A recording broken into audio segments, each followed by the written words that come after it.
Staff Sergeant Maya Reynolds wiped the sweat from her brow for the third time that morning, her calloused fingers moving with practiced efficiency around the Marine Corps base's martial arts training room. At 32, she had the steady hands and disciplined stance of someone who'd spent years perfecting combat techniques, though most folks at Camp Lejeune didn't know just how extensive that training had once been. Before we jump back in, tell us where you're tuning in from, and if this story touches you, make sure you're subscribed, because tomorrow, I've saved something extra special for you. The sprawling North Carolina base was busy most mornings with the sounds of training exercises and barked orders, but Maya preferred the relative quiet of the early hours in the Combat Fitness Center. She'd taken the job as a hand-to-hand combat instructor 3 years ago after drifting through military bases looking for somewhere that felt far enough from everything she'd left behind. The Marines knew her as the woman who showed up before dawn, demonstrated perfect technique without unnecessary commentary, and went home without much conversation. Her classes were rigorous but fair, and her students invariably improved, even if they sometimes complained about her intensity. Morning. Maya called out to Captain James Rodriguez, the training division commander, as he walked past her station. "Ready for the battalion demonstration today?" "Everything's prepared," she replied, not looking up from arranging the training mats. "The new recruits should get a good introduction to the Marine Corps martial arts program basics. I've modified the demonstration to highlight defensive applications they'll need most in the field." James paused, watching her methodically align the equipment. There was something about the way Maya handled herself that impressed him. A confidence that seemed to come from somewhere deeper than just combat training.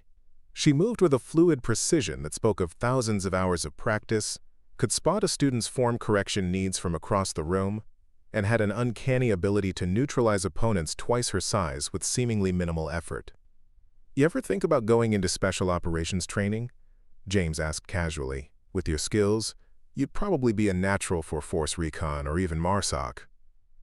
Maya's hands stilled for just a moment before continuing their work. "Special ops isn't for me," she said quietly. "I'm better with teaching fundamentals. Basics save lives." Preparing and narrating this story took us a lot of time, so if you are enjoying it, subscribe to our channel. It means a lot to us. Now back to the story. What James didn't know, what nobody at Camp Lejeune knew, was that Maya had once been Major Maya Reynolds, one of the first women to complete the Marine Corps Force's Special Operations Command training, with over 15 high-risk deployments and multiple commendations for valor under fire. She left active special operations in 2019 after losing 2 team members in what the official report called enemy action during a classified operation. The truth was more complicated, but the result was the same: 2 good Marines dead, and their team leader alive to carry the weight of it. The sound of helicopters in the distance made her look up instinctively, her trained eye tracking the approach pattern. It was a military transport, probably bringing in officers for the quarterly leadership conference scheduled to begin that afternoon. The aircraft passed overhead, and Maya felt the familiar tightness in her chest, the one that came whenever she heard the distinctive sound that reminded her of rapid deployments and extraction under fire. "Must be some important brass coming in for the conference," James commented, following her gaze. "Word is the new Operational Tactics Division head is flying in with his staff.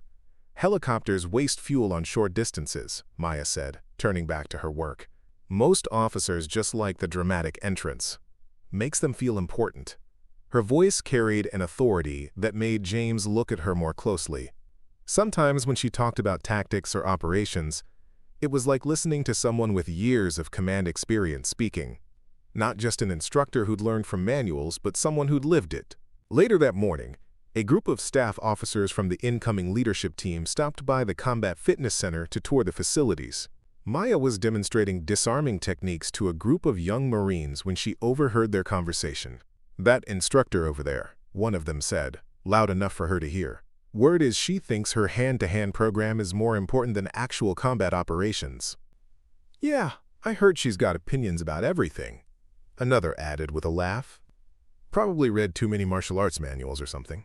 Lieutenant Colonel Victor Mercer, who was leading the group, glanced over at Maya. Something about her posture, the way she moved with such fluid confidence, nagged at him. He'd been in special operations long enough to recognize when someone carried themselves like they'd seen serious combat before. "You know anything about her background?" Mercer asked James quietly. "Not much," James admitted. She showed up 3 years ago with perfect references and skills that honestly make the rest of our combat instructors look amateur. Never talks about where she learned to fight, though. Just says she picked it up over the years. Maya finished her demonstration and began rearranging the training area, methodically setting everything in its proper place. The officers were still talking, their voices carrying across the gym floor. "My buddy runs CRE training at Quantico," one of them was saying. "Says civilians who think they understand military combat are usually just troublemakers. They watch a few movies and think they're experts." The comments stung more than Maya wanted to admit. She'd spent years learning to ignore the assumptions people made about her, but hearing it from officers, people who should understand the value of experience, brought back memories she tried to bury. As she walked past the group toward the equipment room, she heard Mercer say something that made her stop cold. "Easy on the instructor, gentlemen. Something tells me there's more to her story than we know." Their eyes met briefly, and Maya saw recognition flickering there. Not of who she was, but of what she might have been. Mercer had the look of someone who'd served in special operations long enough to spot a fellow operator, even one trying to blend into conventional military life. "Problem with your tour, sir?" she asked evenly. "No, Staff Sergeant," Mercer replied with unexpected formality. "Just making observations. You seem to know your way around combat techniques pretty well." "It's my job," Maya said simply. "Where'd you learn that takedown variation?" one of the younger officers asked. "I noticed you modified the standard micmap sequence into something I've only seen in advanced close-quarters combat training." For a moment, Maya considered telling them the truth. She could see the curiosity in their faces, the professional respect that came when operators recognized competence. But the weight of her past, the responsibility she'd carried for 3 years, kept her silent. "You pick things up," she said instead, "when you pay attention." As the officers continued their tour, Maya returned to her work. But Mercer's words echoed in her mind. There's more to her story than we know. He was right, of course. There was so much more. The question was whether Camp Lejeune was ready to learn just how much their quiet combat instructor had been hiding. That evening, alone in her small apartment near the base, Maya pulled out a worn tactical operations manual and spread combat techniques diagrams across her kitchen table. She still studied them every night, still kept her knowledge sharp, still maintained the certifications she'd never let expire, because somewhere deep down, she knew that one day someone might need an operator who could function when nobody else could. She just hoped that when that day came, she'd be ready to remember who she used to be. The trouble started 3 weeks later when Colonel Richard Harrison arrived at Camp Lejeune to implement his new combat readiness initiative. Harrison was career military, the kind of officer who believed in rigid hierarchies and had little patience for enlisted personnel who thought they understood combat operations. James had called a meeting to discuss the new training requirements, explaining that all combat fitness programs would need to be adjusted to accommodate Harrison's initiative. Harrison sat at the head of the conference table, his uniform crisp and his expression skeptical as he reviewed the training records. "These hand-to-hand combat proficiency scores show impressive results," Harrison said, though his tone suggested he'd found something to criticize. "Who's responsible for the combat fitness program?" "That would be Staff Sergeant Reynolds," James replied proudly. "She's our lead combat instructor.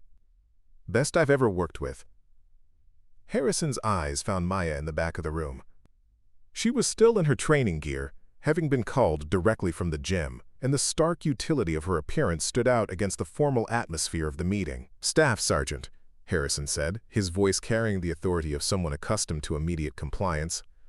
"I've reviewed your personnel file. No special operations background, no advanced tactical certifications from recognized institutions, just general experience, according to your application. Is that correct?" "Yes, sir," Maya replied evenly. "Well, that's going to be a problem." Harrison closed the folder with a sharp snap. "My new combat readiness initiative requires instructors with specific tactical experience and formal certifications.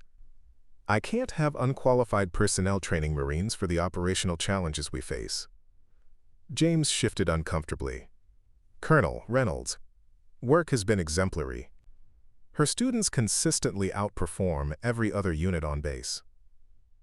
I'm sure she's adequate for basic training, Harrison interrupted.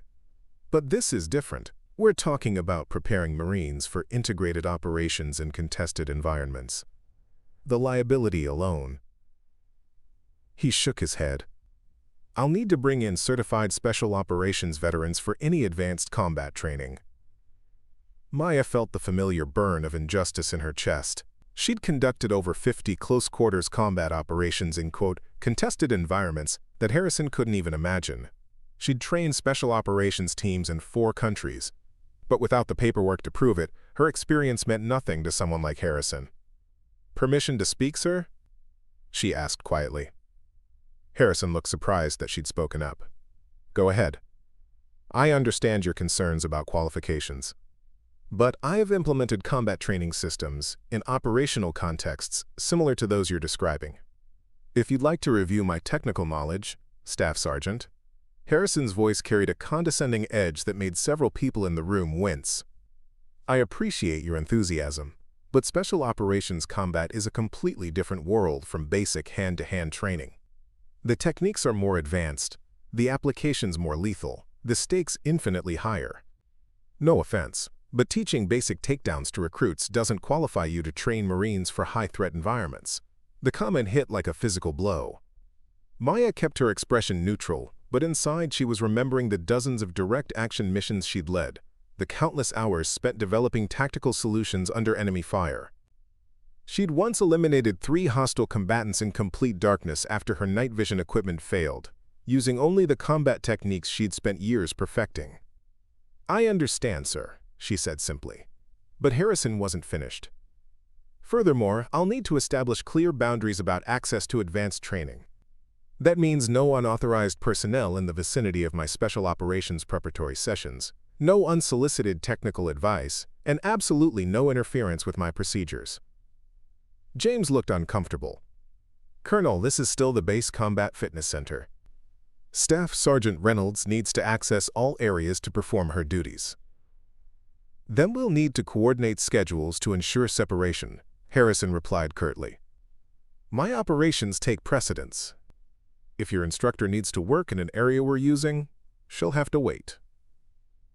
The meeting continued for another hour, with Harrison laying out increasingly restrictive rules that would make Maya's job nearly impossible. She couldn't instruct during his training periods, couldn't access the combat fitness center when his personnel were present, and couldn't offer technical opinions unless specifically requested, which Harrison made clear would never happen. After the meeting, Maya walked back to the gym, feeling like she'd been demoted in her own workplace. Captain Rodriguez, who had been present as the training division liaison, caught up with her. That was rough, he said quietly. Harrison's got a reputation for being difficult. It's fine, Maya replied, though her voice was tight. I'll adjust. You know, Rodriguez said carefully, the way you talked about combat techniques in there, it sounded like you had some real experience, more than just general training. Maya stopped walking and looked at him directly. Does it matter? According to the colonel, I'm just an enlisted instructor who teaches basic takedowns. Sometimes the best operators are the ones who don't advertise their qualifications, Rodriguez said.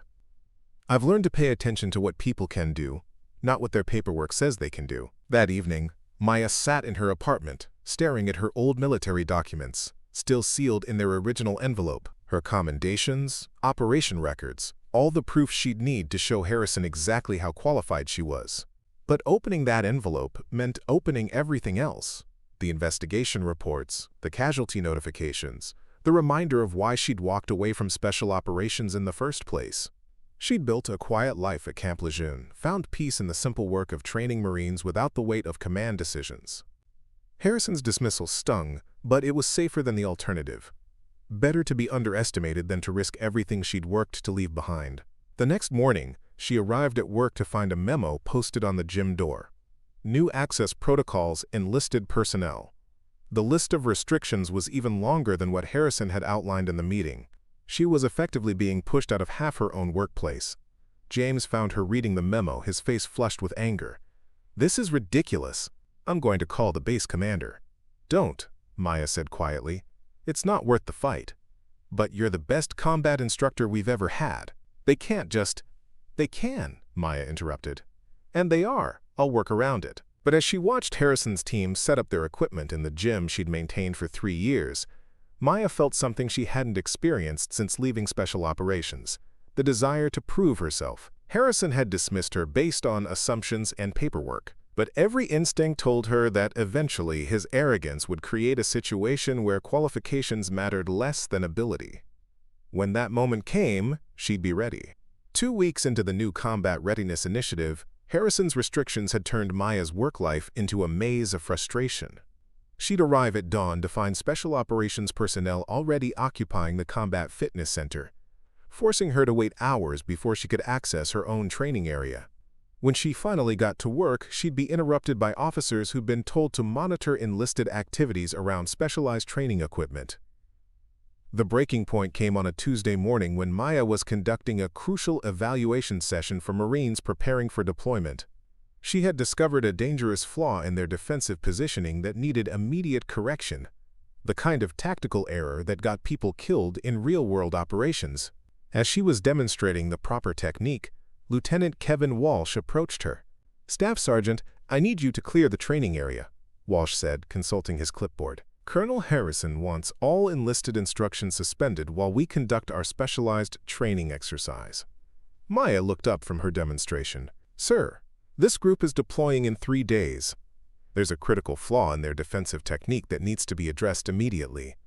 I understand, but my orders are clear. No enlisted instruction during specialized operations training."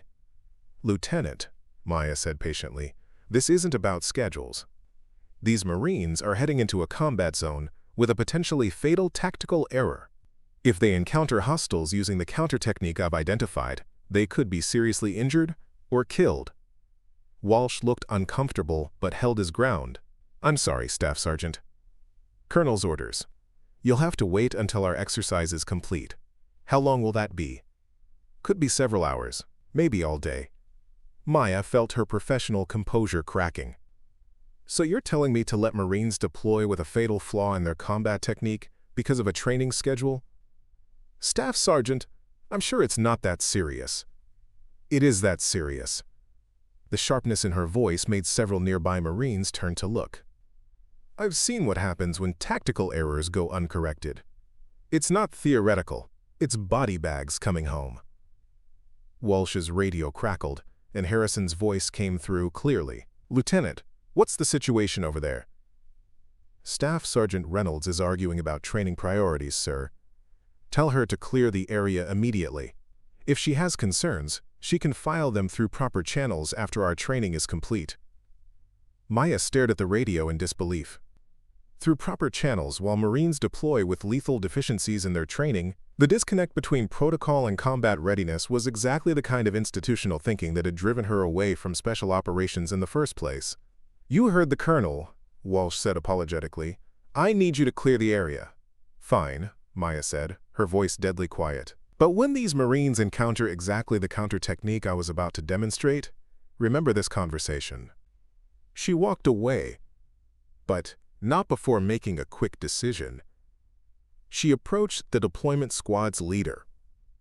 "Sergeant Willis, I need 5 minutes with your team before they leave the base. This is about their survival, not about protocol." Willis, who had seen Maya's effectiveness firsthand, nodded without hesitation. 0500 tomorrow, east side of the barracks. We'll be there." 20 minutes later, Harrison stormed into the small office where Maya was updating training records. "What did you just do?" he demanded. "I removed myself from the training area as ordered, sir," Maya replied without looking up. "You undermined my authority in front of junior officers. You questioned direct orders. I highlighted a safety concern that puts Marines at risk, sir. The tactical flaw I identified is documented in after-action reports from 3 separate engagements last year." Harrison's face was red with anger. "Staff Sergeant Reynolds, you are deliberately undermining my combat readiness initiative. I've been more than patient with your attitude, but this stops now." My attitude? Maya finally looked up, and something in her eyes made Harrison take an involuntary step back. My attitude is that combat training isn't a game. When I tell you there's a critical flaw in a technique, it's because people's lives are at stake. Don't lecture me about lives being at stake, Harrison snapped. You're an enlisted instructor with delusions of expertise. I've spent 20 years in military operations, and I don't need some gym teacher telling me about combat readiness. The insult hung in the air like a physical presence. Several Marines had gathered at the edges of the office, drawn by the raised voices. Maya saw Rodriguez among them, his expression troubled. "Colonel," Rodriguez said quietly. "Stay out of this, Captain," Harrison barked. Then, turning back to Maya, "I want you to understand something very clearly. You work for this base, not for me. Your opinions about special operations are neither wanted nor needed. If you continue to interfere with my initiative, I'll have you transferred to a supply depot in Alaska." "On what grounds?" Maya asked. "Insubordination. Unauthorized interference with specialized training. Undermining command authority. Pick one." Harrison's smile was cold. "I have the authority to declare enlisted personnel disruptive if they demonstrate a pattern of challenging officer directives." The threat was clear. Conform or lose her position entirely. Maya had seen this kind of power play before. Superior officers who used their authority to crush anyone who questioned their decisions. It was part of why she'd left Special Operations. The toxic culture that valued rank over competence. "Are we clear, Staff Sergeant?" "Crystal clear, Colonel," Maya replied. But as Harrison walked away, Rodriguez lingered behind. "You okay?" he asked quietly. "I'm fine." "That tactical flaw you identified," Rodriguez said. "You really think it's dangerous?" "I know it's dangerous. I've seen what happens when that particular defensive position fails against a specific counterattack." Rodriguez nodded slowly. "You sound like you've seen it in actual combat." "I've seen enough tactical failures to know the warning signs." "Where?" Maya looked at him for a long moment. Rodriguez had honest eyes and the weathered face of someone who'd served in difficult places. He was asking not to gather intelligence, but as someone who genuinely wanted to understand. "Places where mistakes cost lives," she said finally. That afternoon, James called Maya into his office. His face was grim as he gestured for her to sit down. "I got a call from Colonel Harrison. He's lodged a formal complaint about your conduct. Says you're being insubordinate and undermining his authority. Did he mention the tactical flaw I identified that could get Marines killed? He says you're exaggerating safety concerns to justify defying orders." James rubbed his temples. "Maya, I trust your judgment completely. You've never been wrong about a combat technique, but Harrison has influence with the base commander. If he pushes this complaint, you could lose your position." Maya finished. "I'll fight for you as much as I can, but I need you to be careful. Harrison's looking for reasons to get rid of you." That evening, Maya sat in her apartment, staring at the envelope containing her special operations records. Rodriguez's questions had stirred something in her, a recognition that maybe hiding her past wasn't protecting anyone anymore. Harrison was using her lack of visible credentials to undermine her credibility, putting Marines at risk. She thought about the deployment team that would be heading into a combat zone with potentially fatal flaws in their training. She thought about the young Marines who would be learning techniques that Harrison considered beyond her expertise to critique. Most of all, she thought about the team members she'd lost in 2019. Good people who died because someone in authority had made a decision based on ego rather than evidence. Maybe it was time to stop hiding. But first, she needed to be sure that Harrison's arrogance would create the opportunity she needed. Men like him always overreached eventually, and when they did, they usually endangered the people they were supposed to protect. Maya had learned patience in special operations. She could wait for the right moment to reveal who she really was. And when that moment came, she'd make sure everyone understood exactly what Camp Lejeune had been hiding in their quiet combat instructor. The next morning at 0500, Maya met with Sergeant Willis's deployment team behind the barracks as planned. In 30 efficient minutes, she corrected the fatal flaw in their defensive technique, demonstrating exactly how an enemy combatant would exploit it and how to counter properly. "Remember," she told them as they prepared to leave, "what I've shown you contradicts your official training. But when you're in the field and encounter this specific attack pattern, trust what I've taught you today. It might save your lives." Willis studied her with newfound respect. "Staff Sergeant, where did you learn this counter technique?" "It's not in any manual I've ever seen." "Experience," Maya said simply. "Sometimes the manual doesn't cover what you actually encounter in the field." Maya's unofficial training session with the deployment team didn't go unnoticed. By mid-morning, Lieutenant Walsh was at her office door. "Staff Sergeant, Colonel Harrison wants to see you immediately." Harrison was waiting in the Combat Center's administrative office, his face a mask of barely controlled fury. Lieutenant Colonel Mercer stood nearby, watching the situation with careful attention. "Staff Sergeant Reynolds," Harrison began without preamble, "I've received reports that you conducted unauthorized training with the 2nd Battalion deployment team this morning, directly contradicting established protocols and undermining the Combat Readiness Initiative. Is this correct?" Maya stood at attention, her face expressionless. "Sir, I provided supplementary training to address a critical tactical deficiency." "A deficiency in my approved combat protocols?" Harrison's voice rose dangerously. "You deliberately went behind my back to contradict training that I personally certified as combat ready?" "With respect, sir, the defensive position in question has a documented vulnerability that has resulted in casualties in 3 separate engagements.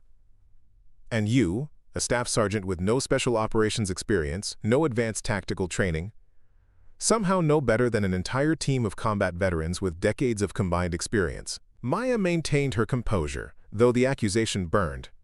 She had more direct combat experience than Harrison, and most of his team combined. "Sir, I know what I've observed in practical application." Harrison moved closer, his voice dropping to a dangerous growl. "What you've observed?" "Let me tell you what I observe, Staff Sergeant.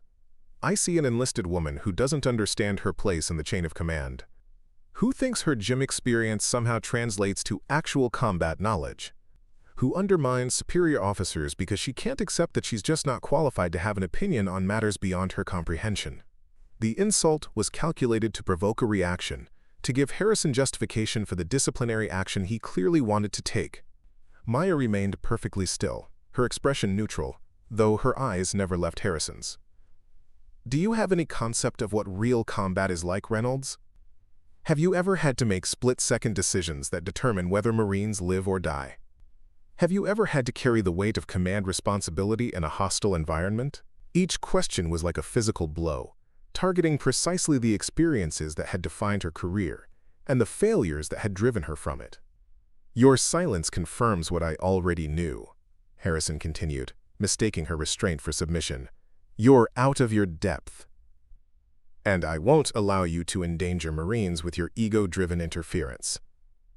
He stepped even closer, invading her personal space in a clear attempt at intimidation.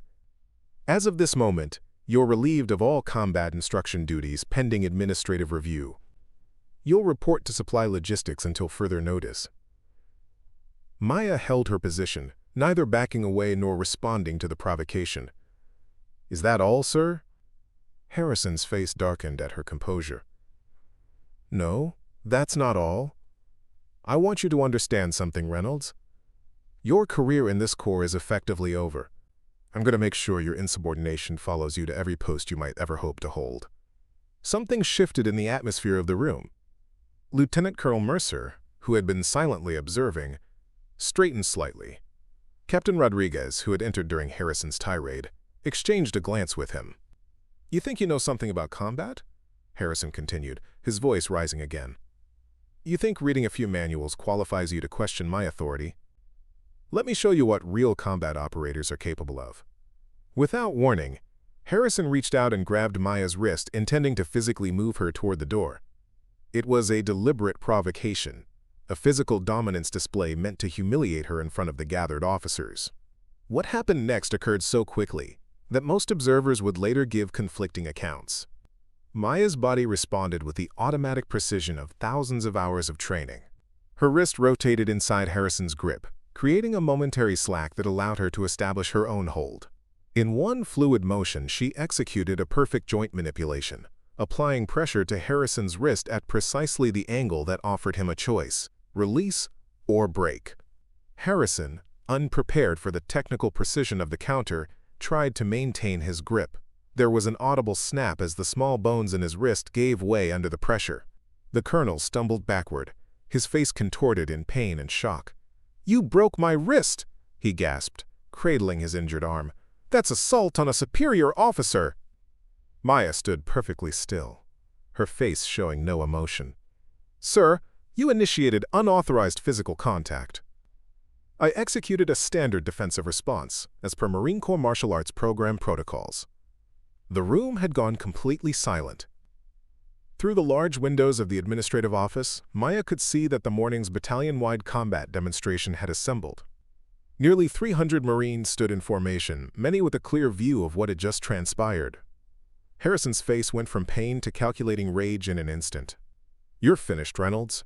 Assaulting a superior officer in front of witnesses? You'll be court-martialed by nightfall." "Colonel," Mercer spoke for the first time, his voice measured but firm. "I observed Staff Sergeant Reynolds executing a textbook defensive technique in response to unauthorized physical contact. As the senior EMIC MAP instructor present, I would classify her response as proportionate and by the book." Harrison turned his fury on Mercer. "Are you seriously defending this insubordination, Lieutenant Colonel?" "I'm stating my professional assessment of a tactical situation," Mercer replied calmly. "And I believe every qualified observer in this room would concur." Rodriguez nodded firmly. "For the record, sir, I observed the colonel initiating physical contact without warning or justification." Harrison looked from face to face, searching for allies and finding none. The pain in his wrist was clearly significant, but the damage to his authority was far worse. "This isn't over," he said finally. "Medical, then full investigation. Reynolds, consider yourself confined to quarters pending inquiry." As Harrison was escorted to medical by a junior officer, Mercer turned to Maya with a thoughtful expression. "That was an interesting technique, Staff Sergeant. The wrist counter you applied isn't standard McMap. In fact, I've only seen that particular variation taught to special operations personnel." Maya met his gaze steadily. "As I said before, sir, you pick things up when you pay attention." "Indeed," Mercer replied, "and I've been paying very close attention. I think it's time we had a real conversation about your background, Reynolds. Because what I just witnessed wasn't the reaction of a basic combat instructor. That was the muscle memory of someone with extensive operational experience." Maya knew the moment had arrived. Harrison's overreach had created exactly the opportunity she had anticipated. Her past was about to come to light, whether she wanted it to or not. "Yes, sir," she said quietly. "I believe that conversation is overdue." Lieutenant Colonel Mercer led Maya to a private office away from the commotion erupting across the base. News of the incident had spread like wildfire. A staff sergeant breaking a colonel's wrist in front of 300 Marines wasn't something that happened every day at Camp Lejeune. Rodriguez joined them, closing the door firmly behind him. The small room felt suddenly charged with anticipation as Mercer pulled out a secure tablet and entered his credentials.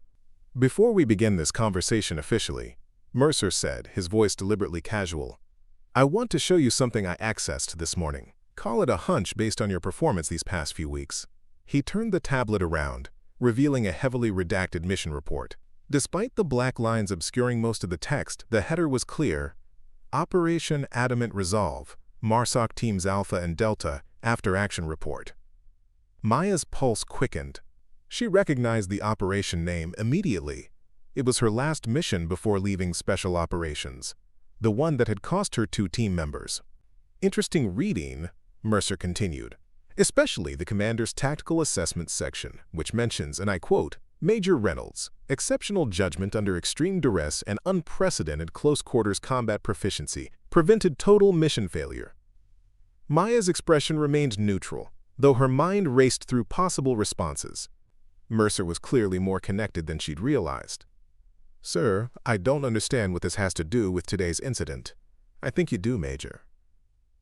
Mercer's use of her former rank landed with deliberate weight, or should I say the youngest female officer ever selected for MARSOC. With 15 successful high-risk deployments, multiple Valor Commendations, and one of the highest close-quarters combat efficiency ratings in Special Operations history.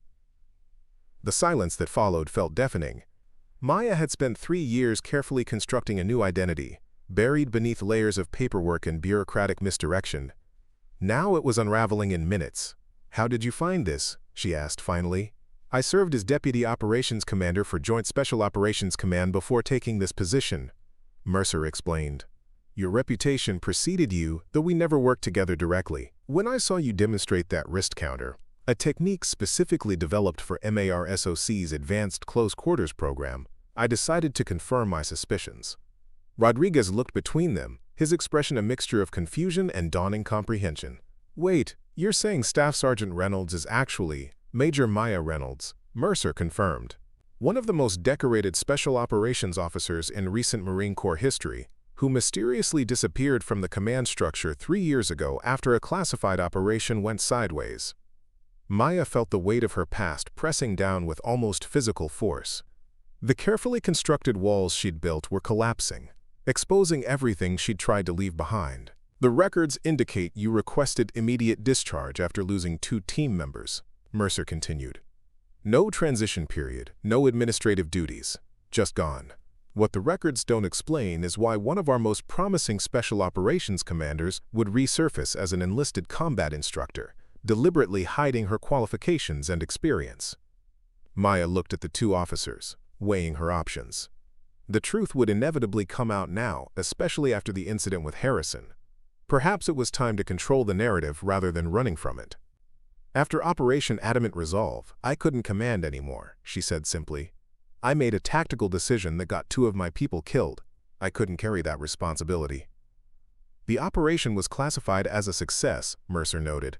"Your actions saved 13 hostages and eliminated a high-value target. The after-action report cleared you of any tactical errors." The report was wrong. The words came out flat and emotionless. "I prioritized the mission over team safety. I made a judgment call that I shouldn't have made, and Matthews and Rodriguez paid the price." At the mention of the name, Captain Rodriguez's eyes widened. "Wait, Carlos Rodriguez? He was your team member?" Maya nodded silently. "He was my cousin," Rodriguez said quietly. "The family was never told the full story, just that he died heroically in service to his country." The connection stunned Maya. Of all the bases she could have chosen, she'd unknowingly selected one where family of her fallen team members served. The coincidence seemed almost like cosmic justice, a reminder that you can never truly outrun your past. "Carlos saved those hostages," Maya said after a moment. "I gave the order to proceed despite intelligence suggesting a secondary defensive position. Carlos spotted the threat before anyone else and positioned himself to protect the team. He's the reason more people didn't die that day." Rodriguez absorbed this information, his face a complex mixture of grief and pride. "The family always wondered about the details. Thank you for telling me." Mercer leaned forward. "Major?" "I'm not a major anymore," Maya interrupted. "I left that behind." "Fine, Reynolds, then. The official report indicates your tactical decision was sound based on the intelligence available." Every review board concluded the same. "They weren't there," Maya said sharply. "I knew something felt wrong about the intelligence assessment. I had a gut feeling we were missing something, but I ignored it because the mission parameters were time-sensitive. I trusted the tech over my instincts, and it was the wrong call." The admission hung in the air between them. This was the heart of why she'd left.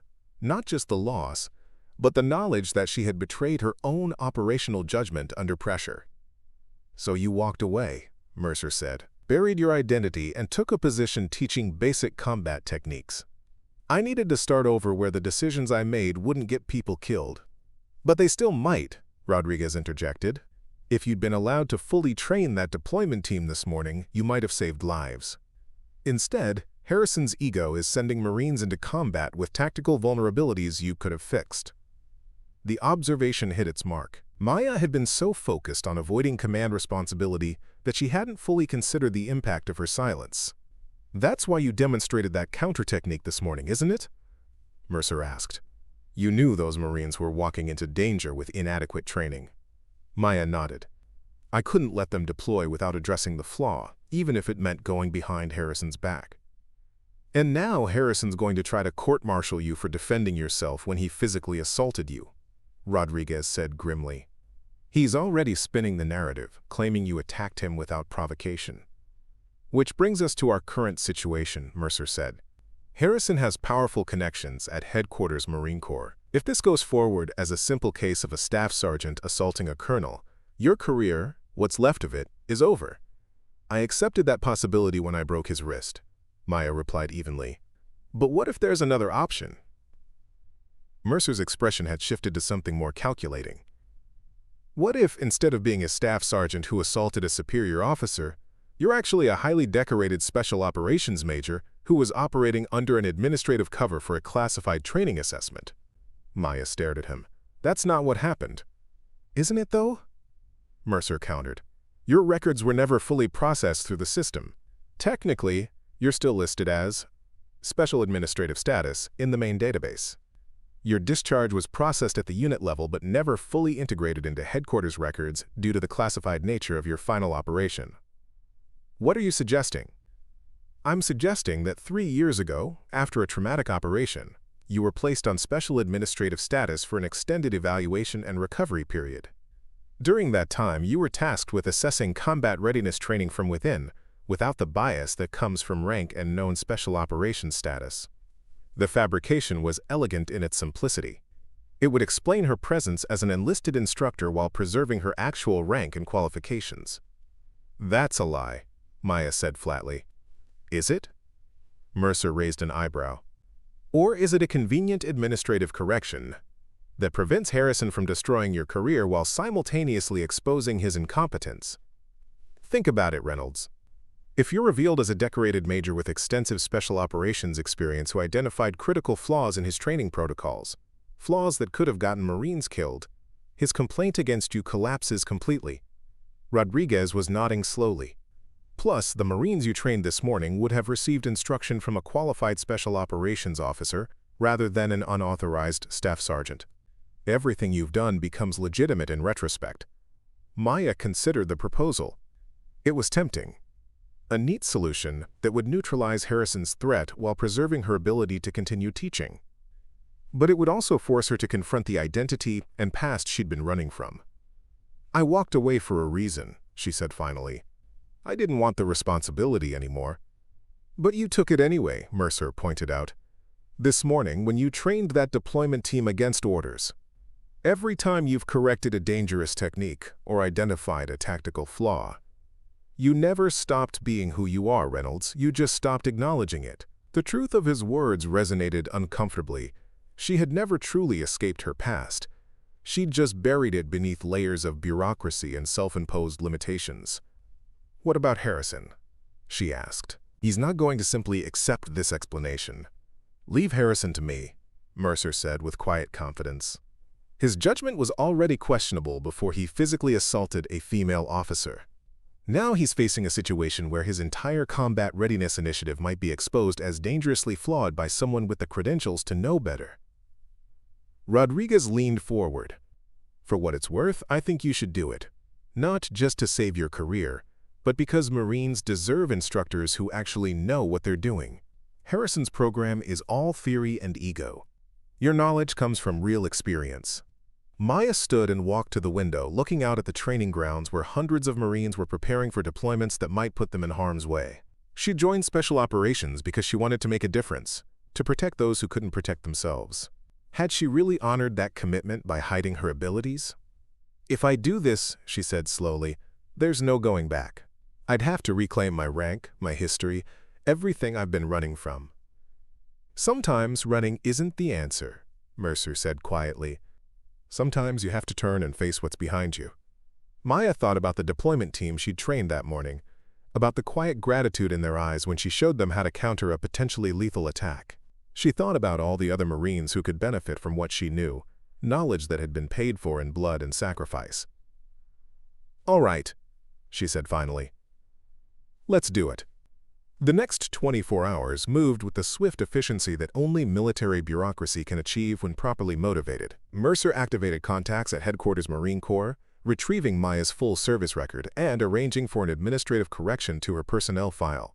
Rodriguez gathered statements from witnesses to Harrison's assault, carefully documenting the colonel's aggressive behavior and unauthorized physical contact. By the time Harrison was released from medical treatment with a fully cast wrist and a formal complaint ready to file, Maya's personnel records had been mysteriously updated in the system. The staff sergeant he'd assaulted was now officially listed as Major Maya Reynolds, Special Operations Officer on extended administrative assignment. The confrontation came the following morning in the base commander's office. General Marcus Williams, a veteran infantry officer with 30 years of service, sat behind his desk reviewing the competing allegations with a deepening frown. Harrison entered first, his injured wrist prominently displayed in a cast and sling. He'd clearly spent considerable effort on his appearance, ensuring he looked every inch the wronged senior officer. "General Williams, I appreciate you taking this matter seriously." Harrison began before even being invited to speak.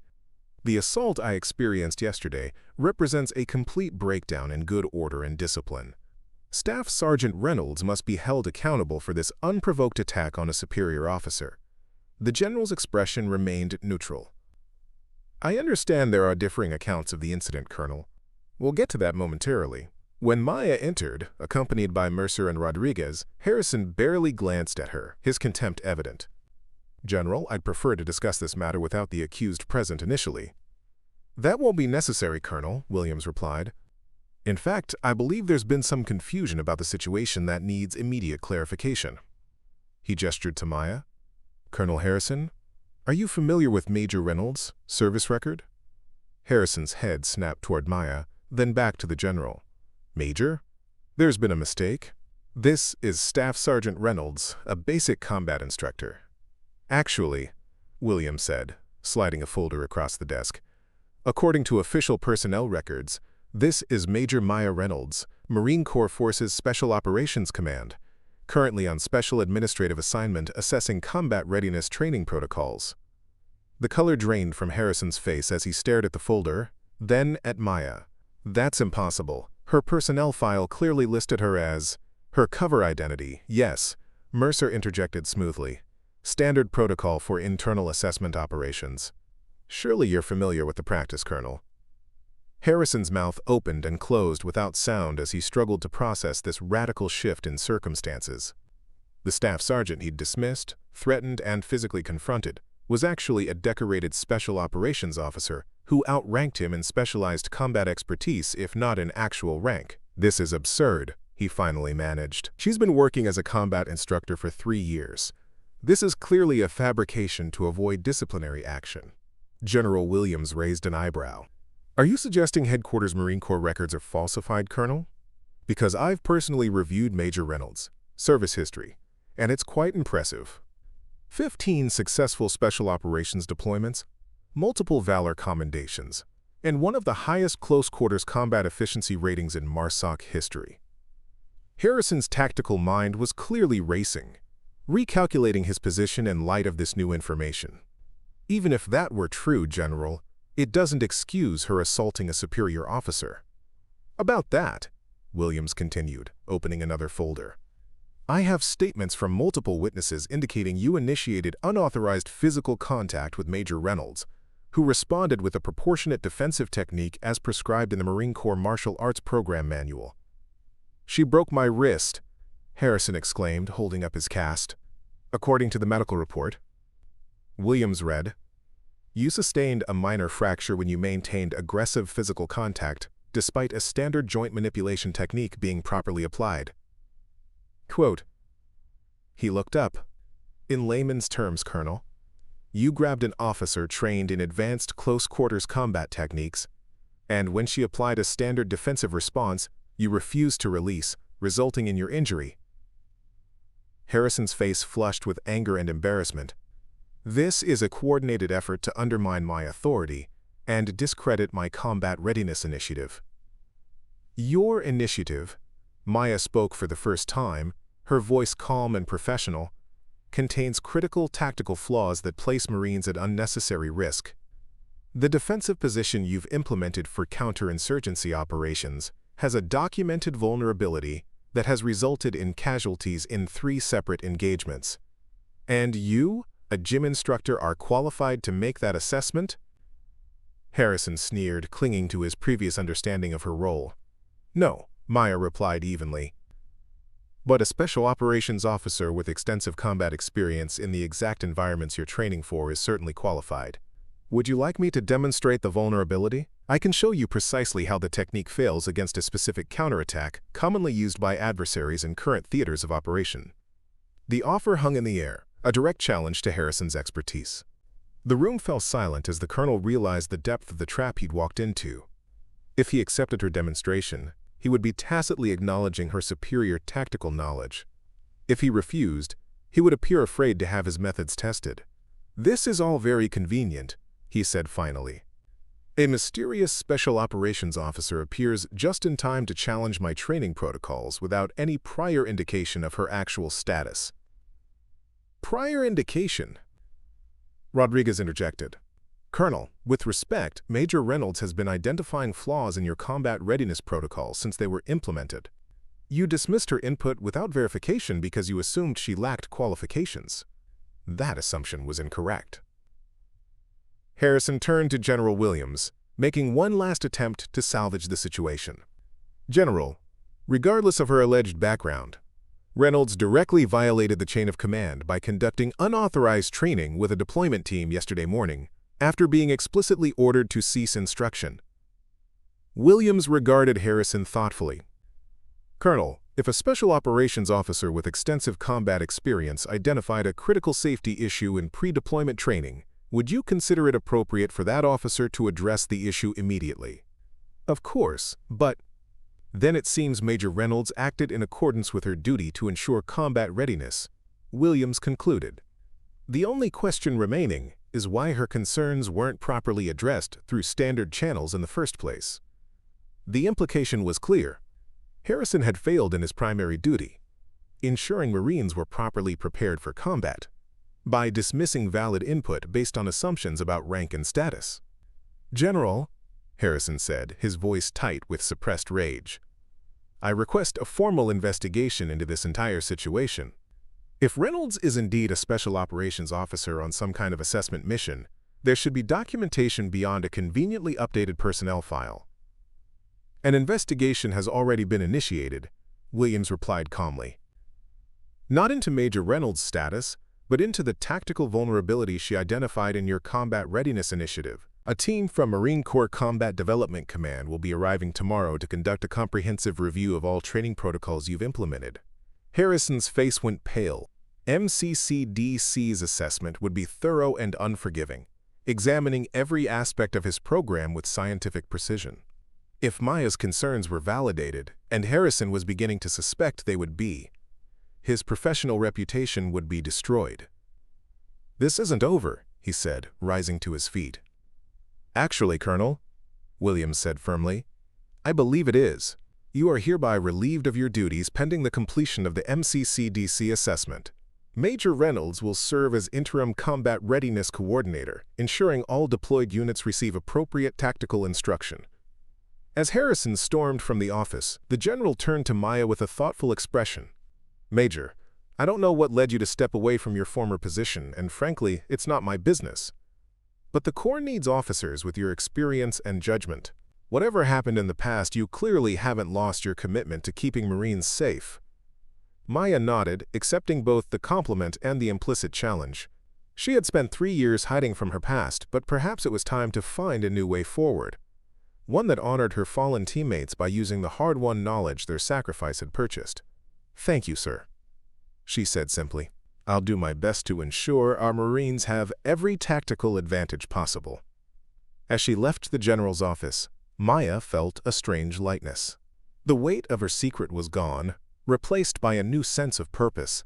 She couldn't change what had happened in Operation Adamant Resolve, but she could ensure that the lessons she'd learned at such high cost would protect others going forward.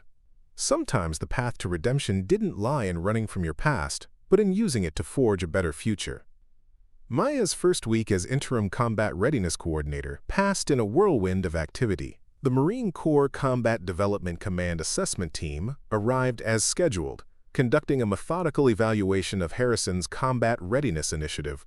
Their preliminary findings confirmed what Maya had already identified: critical vulnerabilities in several key defensive techniques that could potentially endanger Marines in active combat zones.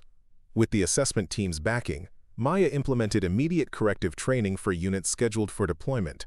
Her days started before dawn and often ended well after midnight as she personally oversaw tactical revisions and conducted specialized training sessions. The work was exhausting but deeply satisfying in a way she hadn't experienced since leaving Special Operations. The Marines responded to her leadership with a mixture of curiosity and respect.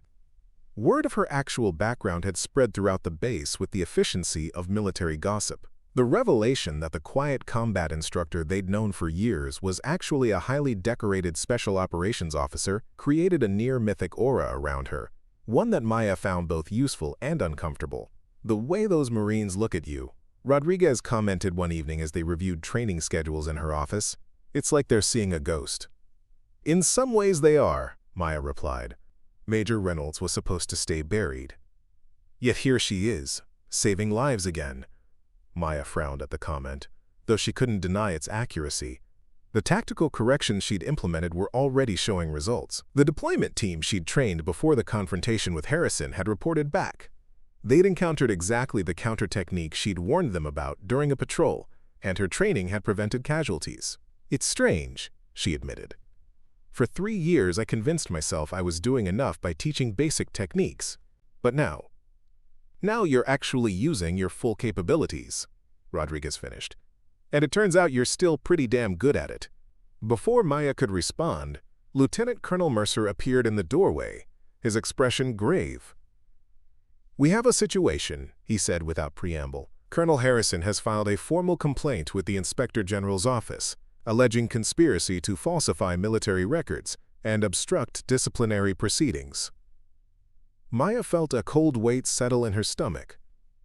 "He's claiming the special administrative assignment was fabricated." "Precisely. He's demanding a full investigation into your service record and the circumstances surrounding your status change." Rodriguez swore quietly. "Can he do that?" "He can try," Mercer replied, "but he's fighting an uphill battle. The administrative correction is officially documented now, supported by your genuine service record. The problem is, an investigation would inevitably uncover the truth, that you did in fact request discharge after Operation Adamant Resolve, and that the special assignment narrative was created after the fact." The implication hung in the air. Their solution had protected Maya temporarily, but it wouldn't withstand serious scrutiny from the Inspector General's office. "So what do we do?" Maya asked. "We get ahead of it," Mercer said. "Tomorrow morning, General Williams is hosting the quarterly command conference. Every senior officer on base will be present, including visiting commanders from adjacent installations. He wants you to give a detailed briefing on the tactical vulnerabilities you've identified and the corrective measures you've implemented." Maya stared at him. "A public briefing? In front of the entire command structure?" "It's our best move. Harrison is trying to make this about paperwork and procedure. We need to make it about combat readiness and the lives of Marines. If you can demonstrate conclusively that your expertise identified critical flaws that would have endangered deployed units, Harrison's complaint becomes secondary to the value you provide." The strategy was sound, but the prospect of standing before hundreds of senior officers, of fully embracing her identity and expertise after years of hiding, sent a wave of anxiety through Maya's chest. "What if I'm not ready for this?" she asked quietly. 3 days ago, you broke a colonel's wrist in front of 300 Marines," Rodriguez pointed out with a hint of a smile. "I think you can handle a tactical briefing." Maya wasn't so sure. Breaking Harrison's wrist had been instinctive, a reflexive response to physical threat. This would be deliberate, a conscious choice to step back into the light and accept the weight of her knowledge and responsibility. That night, alone in her apartment, Maya opened the sealed envelope containing her special operations records for the first time in 3 years. She spread the documents across her kitchen table, reacquainting herself with the officer she had once been. The commendations and after-action reports told a story of exceptional service, high-risk missions executed with precision, hostages rescued from impossible situations, high-value targets neutralized with minimal collateral damage. The Maya Reynolds documented in these pages was competent, decisive, respected by her peers and superiors alike. But it was the final report that had haunted her for 3 years. Operation Adamant Resolve. She forced herself to read through the clinical description of what had happened. The intelligence indicating a high-value target located in a compound with civilian hostages. The time-sensitive nature of the operation requiring immediate action. The decision to proceed despite ambiguous drone surveillance data suggesting possible additional defensive positions. The report described how the team had successfully breached the compound and secured the primary objective, only to encounter unexpected resistance from a concealed position. Staff Sergeant Carlos Rodriguez and Gunnery Sergeant Michael Matthews had moved to counter the threat, positioning themselves to protect the rest of the team and the hostages. Both had been killed in the ensuing firefight. The official conclusion stated, Major Reynolds, tactical decisions were sound based on available intelligence. The concealed enemy position could not have been reasonably identified, given the limitations of reconnaissance assets and operational time constraints. Her leadership under fire prevented further casualties and ensured mission success. Maya set the report down, her vision blurring with unshed tears. The official assessment absolved her of responsibility, but she knew the truth. She had felt something was wrong with the intelligence assessment. Her instincts, honed through years of operations, had warned her that something didn't add up. But she had ignored that inner voice, prioritizing mission timeline over thorough verification. A knock at her door interrupted her thoughts. She quickly gathered the documents, tucking them back into the envelope before opening the door to find Captain Rodriguez standing there. "Sorry to bother you so late," he said, "but I thought you should see this."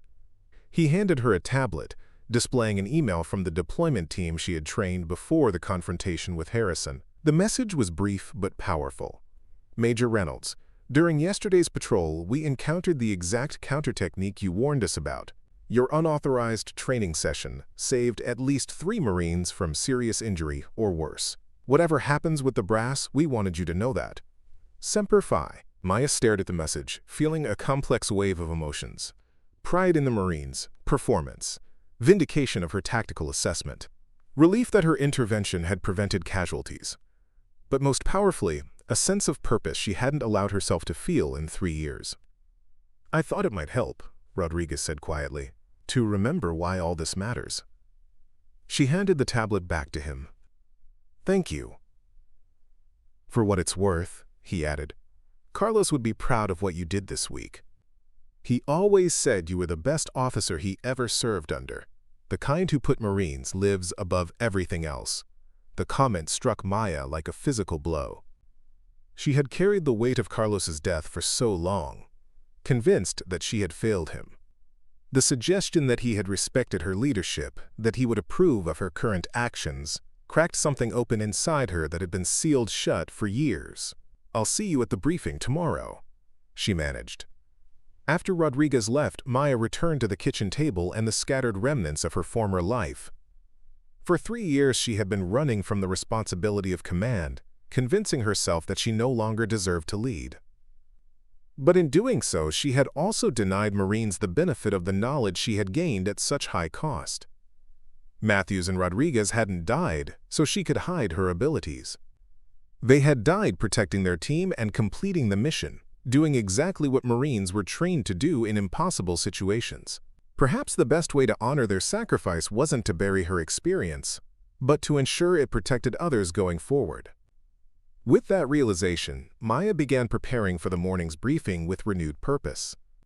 She worked through the night, distilling 3 years of observations into a comprehensive analysis of tactical vulnerabilities and corrective measures. By dawn, she had assembled a presentation that didn't just identify flaws in Harrison's program, but offered a complete reimagining of how combat readiness training should be structured. The quarterly command conference was held in the base's largest briefing room, with nearly 200 senior officers in attendance. Maya arrived early, dressed in a freshly pressed service uniform with her proper rank insignia, the first time she had worn it in 3 years. The weight of the gold oak leaf on her collar felt both strange and familiar. As officers filtered into the room, Maya noticed Colonel Harrison seated in the back row, his injured wrist prominently displayed in its cast. His expression was thunderous as he watched her preparing at the podium, clearly having expected her to be removed from duty pending his complaint to the Inspector General. General Williams opened the session with a brief overview of base operations before introducing Maya. Gentlemen, many of you have heard rumors about recent changes to our combat readiness program. Major Reynolds has been conducting a comprehensive assessment of our tactical training protocols and has identified several areas requiring immediate attention. Major, the floor is yours. Maya stepped to the podium, feeling hundreds of eyes fixed on her. For a brief moment, panic threatened to overwhelm her. The same crushing sense of responsibility that had driven her from command 3 years ago. But then she glanced down at her notes and saw the message from the deployment team that Rodriguez had shown her the night before. 3 days ago, she began, her voice steady and clear. A Marine patrol in Helmand Province encountered an ambush using a specific counter technique that exploits a vulnerability in our standard defensive positioning. Because these Marines had received corrective training, they were able to respond effectively and avoid casualties. She paused, making eye contact with officers throughout the room. That training was not part of the official combat readiness program. It was provided based on direct operational experience that identified a critical flaw in our standard protocols, a flaw that has resulted in documented casualties in 3 previous engagements. For the next 40 minutes, Maya presented a detailed analysis of tactical vulnerabilities she had identified, supported by after-action reports from actual combat operations.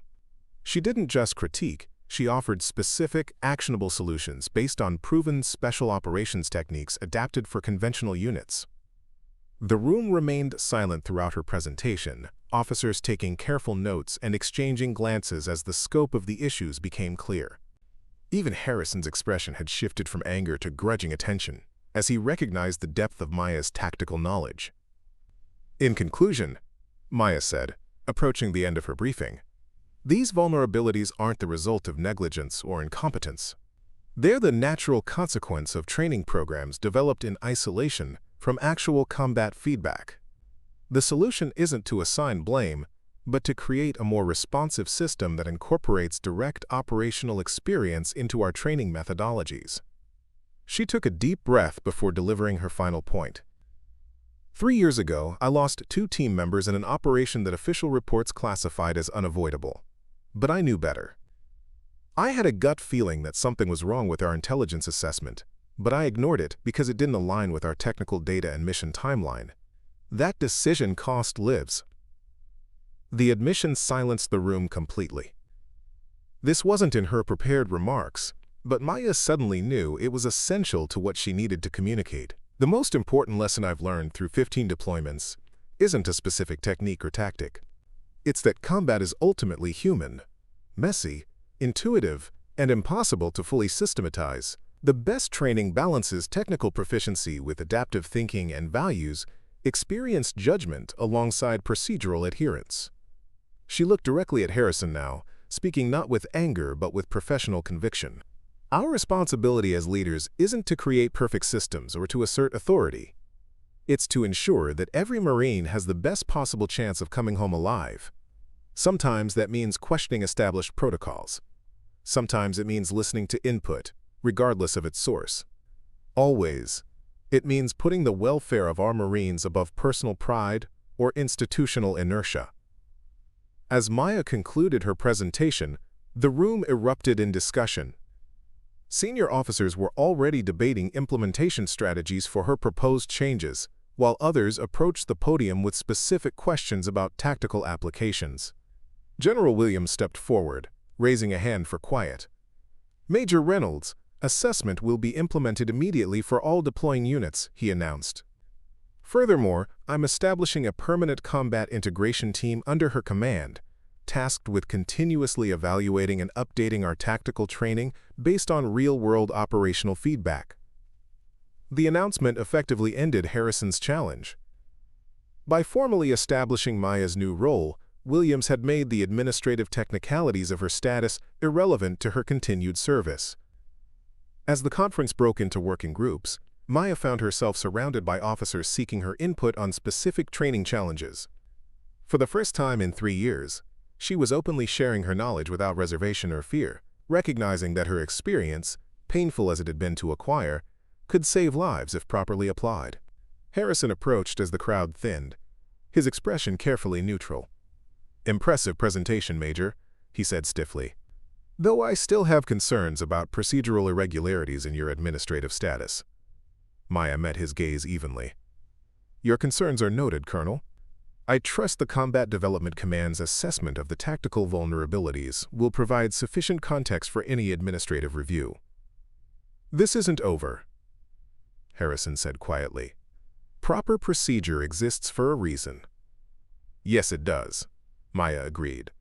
"To ensure mission success and protect Marines' lives.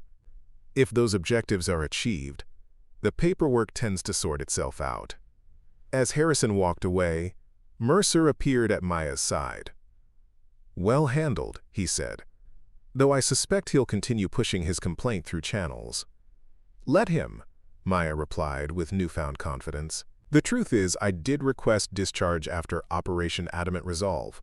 I did hide my qualifications for 3 years, and I did break his wrist when he grabbed me. None of that changes the fact that the tactical assessment is sound, and Marines are safer because of it." Speaking of which, Mercer said, "General Williams wasn't just making a show with that combat integration team announcement. He's serious about establishing it permanently, with you in command. Are you ready for that kind of responsibility again?" The question would have terrified her a week ago. Now, Maya considered it thoughtfully. "I'm not the same officer I was 3 years ago," she said. "I've learned that perfect solutions don't exist in combat. All we can do is make the best decisions possible with the information available, learn from our mistakes, and never stop improving." 3 months later, Maya stood in the advanced tactical training facility that had been established under her direction. The combat integration team had grown to include experienced operators from every major deployment zone, creating a dynamic feedback loop between frontline units and training programs. Harrison had indeed pursued his complaint, but the Inspector General's investigation had ultimately concluded that while administrative protocols had been improperly accelerated, the outcome had served the best interests of the Corps by retaining a highly qualified officer in a critical training role. The report included a formal reprimand for Harrison's inappropriate physical contact with a fellow officer, and questioned his judgment in dismissing tactical input without proper evaluation. More importantly, the tactical corrections Maya had implemented were showing measurable results. Casualty rates from the specific vulnerabilities she had identified had dropped to 0, and overall combat effectiveness scores for deployed units had improved significantly. "Major," a voice called from the entrance. Maya turned to see Captain Rodriguez approaching with a group of visiting officers. "The team from Quantico is here for the demonstration," he said. "They're interested in implementing your integrated training model Corps-wide."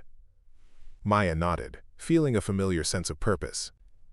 The path that had brought her here hadn't been easy or straightforward. She still carried the weight of past losses, still questioned decisions made under pressure. But she had finally stopped running from her experiences and started using them to protect others. Perhaps that was the true meaning of leadership. Not perfect decision-making or flawless tactical judgment, but the willingness to learn from failure, to share hard-won knowledge, and to put the welfare of those under your command above all else. As she moved to greet the visiting officers, Maya caught sight of a memorial plaque recently installed near the training floor. It bore the names of Marines who had died in combat, including Carlos Rodriguez and Michael Matthews. Beneath their names was a simple inscription: "Their sacrifice teaches us still." That was her mission now, to ensure that the lessons purchased at such high cost were never forgotten or ignored. Not for the sake of her own redemption, but for the Marines who would face combat in the years to come, carrying forward the hard-earned wisdom of those who had gone before. In the end, Maya had discovered that true strength wasn't found in hiding from past failures, but in transforming them into protection for others. By embracing both her capabilities and her imperfections, she had finally found her way home to the leader she was always meant to be, not flawless or fearless, but honest, adaptive, and fiercely committed to those under her care. Up next, you've got 2 more standout stories right on your screen. If this one hit the mark, you won't want to pass these up. Just click and check them out. And don't forget to subscribe and turn on the notification bell so you don't miss any upload from us.